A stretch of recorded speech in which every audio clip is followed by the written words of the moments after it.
নমস্কার বন্ধুরা, চম্পাস কিচেনে সবাইকে স্বাগত জানাই। আজকের রেসিপি হচ্ছে রাজমা দিয়ে ওলকপির ডালনা। খুব সহজে ঘরে থাকা উপকরণ দিয়ে চটজলদি ওলকপির ডালনা আমি কি করে তৈরি করি, চলো তার রেসিপিটা চটপট দেখে নেওয়া যাক।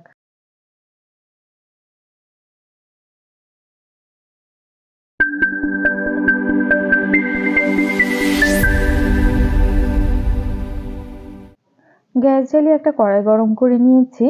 এর মধ্যে দিয়ে দিচ্ছি 2 টেবিল স্পুন রিফাইন্ড অয়েল। গরম তেলে একটা তেজপাতা দিলাম, দিচ্ছি একটা শুকনো লঙ্কা।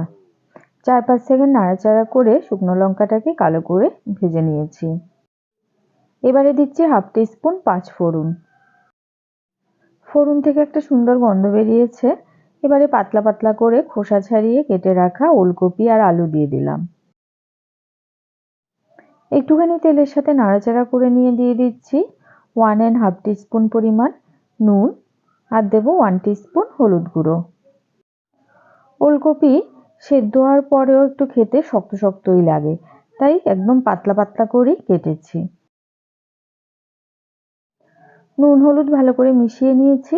এবারে এর মধ্যে দিয়ে দিচ্ছি হাফ কাপ কাঁচা রাজমা। আমি আজকে রান্নাটা রাজমা দিয়ে করছি, তবে তোমরা চাইলে রাজমার পরিবর্তে এখানে মটরশুঁটিও ব্যবহার করতে পারো। আলু আর ওলকপির সাথে রাজমাগুলোকেও ভালো করে মিশিয়ে নিয়েছি। গ্যাসের আঁচ লোতে করে এবার এটাকে 5 মিনিটের জন্য ঢেকে দিলাম। কিছুক্ষণ ঢেকে সেদ্ধ করার পরে আলু আর ওলকপিগুলো সুন্দর ভাজা ভাজা হয়ে গেছে। এবারে এর মধ্যে দেব আগে থেকে বেটে রাখা টমেটো আর আদা। মিক্সিং জারটা ধুয়ে সামান্য জল দিয়েছি। এবারে দিচ্ছি 1 টিস্পুন জিরে গুঁড়ো, হাফ টিস্পুন ধনে গুঁড়ো আর 1 টিস্পুন বাটা কাঁচা লঙ্কা। টমেটো আর হাফ ইঞ্চেস আদাকে মিক্সিং জারে সামান্য জল দিয়ে ব্লেন্ড করে নিয়েছিলাম। গুঁড়ো মশলা এবং বাটা মশলা একসাথে মিশিয়ে কিছুক্ষণ কষিয়ে নেব। গ্যাসের আঁচ লোতেই আছে। এটাকে আরো 5-6 মিনিটের জন্য ঢেকে দিলাম। ঢাকাটা তুলে আবার একবার নাড়াচাড়া করে দিয়ে দিয়েছি পরিমাণ মতো জল। এখানে আমি 1 কাপ পরিমাণ জল ব্যবহার করেছি। এই রান্নাটা খুব বেশি ঝোল হবে না। আলু, রাজমা আর ওলকপি সেদ্ধ হতে যতটা পরিমাণ জল লাগে সে বুঝে ব্যবহার করবে। কয়েক দানা চিনি দিচ্ছি। দেব হাফ টিস্পুন গরম মশলা গুঁড়ো। যেহেতু এটা নিরামিষ তরকারি, তাই সামান্য কয়েক দানা চিনি দিলে টমেটোর টক ভাবটা ব্যালেন্স হবে। ঝোলের সাথে সবকিছু ভালো করে মিশিয়ে নিয়েছি। ঝোলও ফুটে উঠেছে। গ্যাসের আঁচ এবারে লোতে করে দিয়ে এটাকে আরো 5-6 মিনিটের জন্য ঢেকে দিলাম। 5-6 মিনিট ঢেকে সেদ্ধ করার পরে দেখো ঝোলের চারধারে খুব সুন্দর করে তেল ভেসে উঠেছে। হাতা বা খুন্তির সাহায্যে এবারে কয়েক টুকরো আলুকে গলিয়ে দেব।